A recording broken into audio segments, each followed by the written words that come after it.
No cześć, jak się macie w tej dziwnej rzeczywistości koronawirusa? Ja zawiozłam po rozładunku swoje auto do firmy, gdzie będę się ładować w środę. No i całkiem niespodziewanie jestem w domu, jako kierowca zawodowy, oczywiście bez kwarantanny. Dzisiejszy film jest troszeczkę inny niż zawsze i wyszedł z inicjatywy TLPM, czyli Transport i Logistyka Polska. To oni zwrócili się do mnie z sugestią, że być może fajnie byłoby nagrać film skierowany do kadry menedżerskiej dotyczący problemów kierowców w czasie pandemii koronawirusa.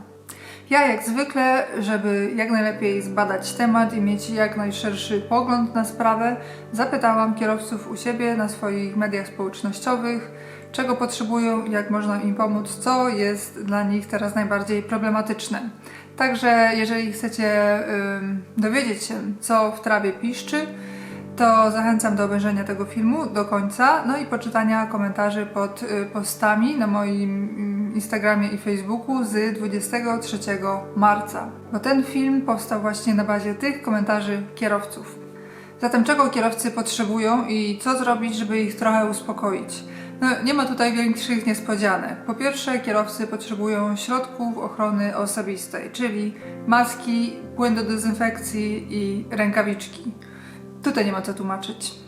Po drugie, kierowcy potrzebują dostępu do sanitariatów. I tutaj jak zwykle czuję się, jakbym żyła w średniowieczu, że muszę tłumaczyć, dlaczego kierowcy potrzebują mieć dostęp do toalety, do prysznica i do kranu z wodą, tak by mogli sobie nabrać wody do bańki, jak jadą w trasę i jak są w trasie. Mamy pandemię, higiena jest bardzo ważna, kierowcy po prostu tego potrzebują. Ja wiem, że zapewne nie macie wpływu na stacje benzynowe, które pozamykały sanitariaty. Na nich niestety, ale raczej chyba nikt nie ma wpływu. Ale za to macie wpływ na swoich klientów. I tutaj w opisie pod filmem załączam Wam link do artykułu, który opisuje sytuację angielskiego przewoźnika, który zdecydował się na wstrzymanie dostaw dla swojego klienta, który odmówił dostępu do toalet jego kierowcom. Zanim od razu stwierdzicie, że u nas jest to absolutnie niemożliwe, to pomyślcie chwilę, jak ugryźć temat w swojej rzeczywistości.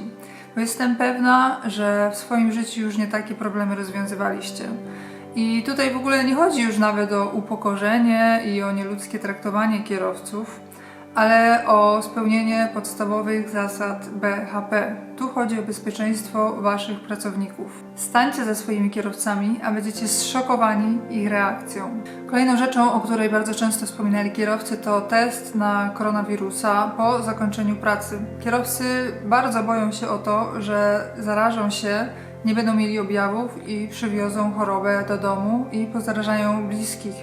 Ja wiem, że na ten moment, na dzisiejszy dzień jest to zapewne temat raczej nie do realizacji, ale jednak sytuacja zmienia się kilka razy w ciągu dnia i po prostu należy monitorować nowe możliwości. Jeżeli chodzi o samą pracę, to kierowcy potrzebują maksymalnej izolacji, co oznacza, że nie ładują i nie rozładowują naczep, tylko robią to pracownicy firmy. Nie są gromadzeni wszyscy razem na poczekaniu w jednym pomieszczeniu z innymi kierowcami i jeżeli muszą wyjść coś załatwić, to chcą mieć dostęp do środków dezynfekujących. Powiem, zdarza się często tak, że dozowniki ze środkiem dezynfekującym są porozwieszane w biurach, a tam, gdzie kierowcy wchodzą i coś załatwiają, dla nich nie ma nic. Dosyć często kierowcy pisali też o tym, żeby ograniczyć używanie dokumentów papierowych i w miarę możliwości zastępować je elektronicznymi, na przykład ECMR. Kolejna kwestia to promy. Kierowcy pisali, że sypiają po kilku w jednej kajucie, a to już stwarza naprawdę realną szansę zarażenia. Inna kwestia to dezynfekcja kabiny w przypadku firm pracujących w systemach. Kierowcy po prostu chcieliby się czuć bezpiecznie zaraz na samym początku w pracy, gdy wprowadzają się do ciężarówki na kilka tygodni. Już na sam koniec zostawiłam kwestię kluczową. Szacunek, zrozumienie i ludzkie traktowanie. Pamiętajcie o tym, że Wasi kierowcy to tacy sami ludzie, jak Wasi inni pracownicy, biurowi na przykład, z tym, że dużo bardziej narażeni na zarażenie. Czy wasi pracownicy biurowi pracowaliby z pełną mocą, gdybyście zamknęli im całkowicie toalety, dostęp do wody? Jakby się zachowali, gdybyście wysłali w jakieś zagrożone miejsca bez zapewnienia podstawowych środków ochrony? Kierowcy teraz ryzykują bardzo dużo za najniższą krajową, bo niestety, ale takie są realia transportu w Polsce. Kierowcy pomimo tego, że tak dużo pracują, nie czują się bezpiecznie finansowo. Boją się, że gdy się zarażą, zostaną z najniższą krajową na utrzymanie rodziny. Kierowcy bardzo często też pisali o tym, że czują się traktowani jak trendowaci. Owszem, izolacja to jest coś, czego rzeczywiście chcą i potrzebują, ale wciąż są ludźmi, z którymi trzeba porozmawiać, których trzeba traktować jak ludzi i do których trzeba się zwracać jak do ludzi. Pamiętajcie o tym, że kierowcy to są ludzie, którzy fizycznie robią dla Was pieniądze. Jeżeli się zarażą, to niestety, ale biuro nie pojedzie w trasę i praca całego zespołu, całej firmy zostanie zniweczona.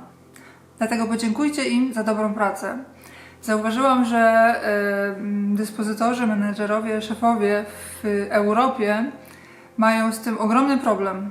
Gdy pracowałam w Kanadzie, to praktycznie po każdej trasie słyszałam Iwona, good job, I appreciate your work, thank you. Myślę, że przez ten rok przepracowany w Kanadzie usłyszałam więcej dziękuję i doceniam Twoją pracę niż przez 8 lat pracy w Europie. Czy tutaj pracuję gorzej? No być może, aczkolwiek nie sądzę. Oczywiście, jest to nasza praca i za to bierzemy pieniądze, ale w tym szczególnym czasie potrzeba szczególnego traktowania i doceniania pracy drugiego człowieka. W przypadku kierowców zawodowych trzeba wziąć szczególną poprawkę na czynnik ludzki i pamiętać o tym, że kierowca po pracy nie przyjeżdża do domu, czyli bezpiecznego miejsca, gdzie czuje się bezpiecznie i może zacząć odpoczywać. Nie ma takiego rzeczywistego kontaktu z bliskimi ludźmi, wśród których czuje się dobrze i być może nawet nie ma, i być może jak się przychodzi do domu nieraz, to się z kimś kłóci, ale to jest wciąż upłynnianie tych emocji i jakieś tam dzielenie się tym, co się przeżyło danego dnia, a kierowcy jednak w swojej pracy mają dosyć dużo stresu na co dzień. O czym ja zresztą mówię? Przecież kierowcy często mają problem z tym, żeby gdziekolwiek bezpiecznie stanąć na noc i pójść spać, a to ja tutaj dopiero będę... Gdzie tu wspominać o tym, żeby zjeść posiłek z rodziną, z kimś bliskim, czy też żeby się wykąpać pod czystym prysznicem.